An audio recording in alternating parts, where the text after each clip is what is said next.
bekerja, berdoa dan bekerja. Saudara-saudara sidang jemaat yang terkasih, seringkali ketika dalam kehidupan kita sehari-hari menghadapi banyak kesibukan dan pekerjaan, ya pasti kita merasa lelah. Malu tahu dikala bunda segala untuk pekerjaan kita lakukan dalam sepanjang hari. Nah, mungkin begitu juga dengan ketika kita mengalami berbagai pergumulan hidup, pergumulan datang bertubi-tubi, tak dibalik sama-sama ya seluruhnya sama-sama, itu bisa membuat kita merasa lelah, kita merasa putus asa dan merasa tidak sanggup untuk menghadapi kehidupan ini. Dan itu semua wajar kita alami dan rasakan, sebab kita adalah manusia biasa yang punya keterbatasan, punya banyak kelemahan. Nah, Bapak Ibu saudara-saudara, hal seperti itu juga dialami oleh bangsa Israel ketika mereka berada di dalam pembuangan di Babel. Status mereka saat itu sebagai orang-orang buangan, mereka tidak mendapatkan hak sebagai orang bebas. Dan keadaan seperti itu tentunya membuat bangsa Israel gampang putus asa. Mereka merasa lelah dan lesu. Mereka merasa tidak berdaya dan bahkan merasa Tuhan jauh dari kehidupan mereka. Ya, kita bisa bayangkan berada di pembuangan, ya pasti kalah tersiksa atau disiplin. Dan kira-kira seperti itulah yang dialami oleh bangsa Israel pada saat itu. Nah, di dalam situasi seperti itulah maka firman Tuhan datang kepada umat Israel melalui Nabi Yesaya. Seperti yang kita baca pada hari ini, Tuhan menjanjikan pemulihan kepada umat Israel. Dia menyatakan bahwa Ia adalah Tuhan yang tidak pernah lelah, yang tidak pernah kehilangan kekuatan.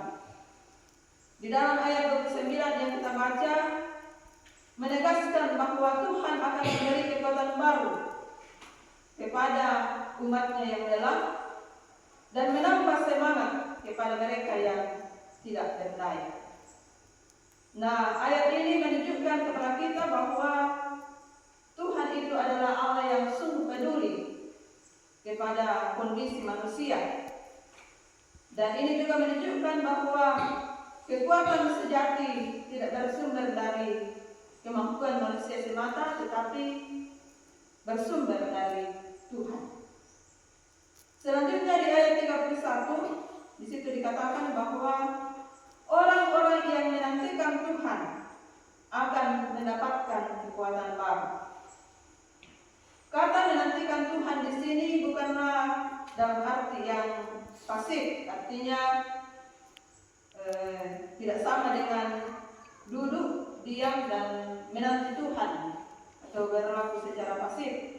Tetapi menantikan Tuhan di sini berarti sikap yang aktif, yaitu diwujudkan dengan sikap percaya, berharap, berdoa dan bergantung sepenuhnya kepada Tuhan. Menanti-nantikan Tuhan juga berarti ketaatan dan kesetiaan di dalam menjalani panggilan hidup sesuai dengan kehendaknya.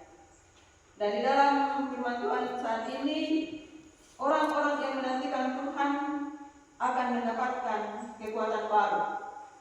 Dan saya menggambarkannya seperti burung rajawali. Burung rajawali adalah gambaran orang yang tidak pernah berhenti bergerak. Gambaran orang yang tetap bekerja dengan kekuatan baru. Kemudian burung rajawali yang terbang tinggi menggambarkan bahwa orang yang mengandalkan Tuhan akan dimampukan menghadapi tantangan hidup.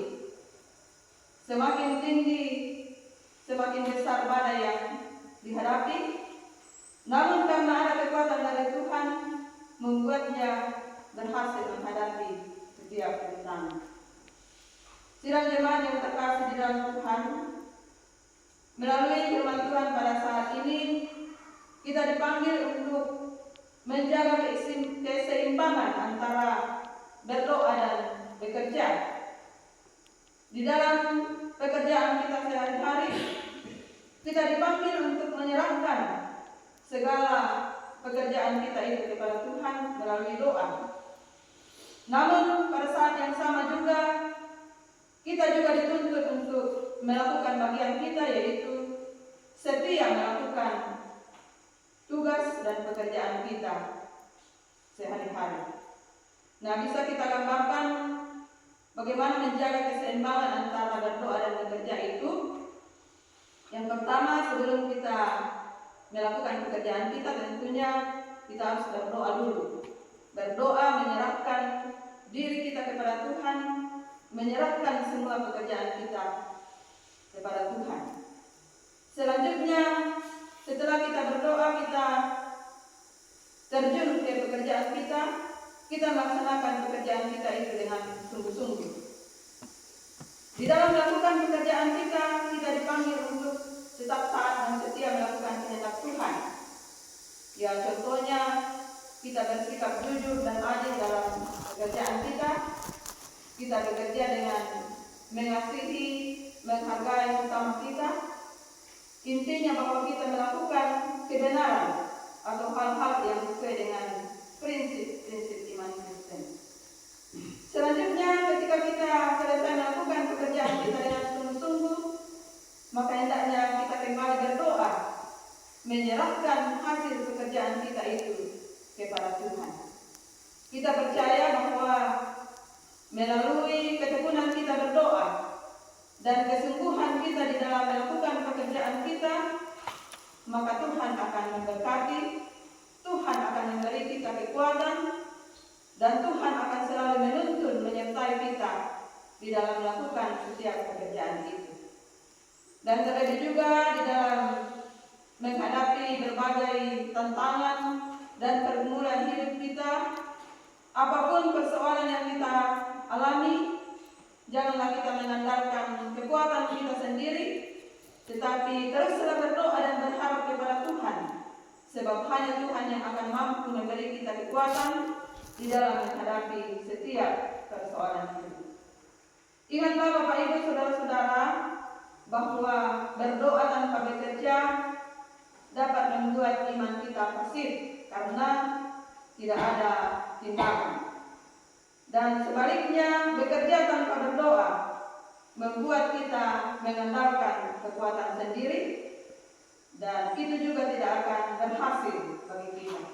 Karena itu sekali lagi, seimbangkanlah berdoa dan bekerja, maka yakini Tuhan memberkati dan memberi keberhasilan kepada kita, dan selalu memberikan kekuatan untuk melakukan berbagai tugas pekerjaan kita serta menghadapi setiap pergumulan hidup kita. Demikianlah uraian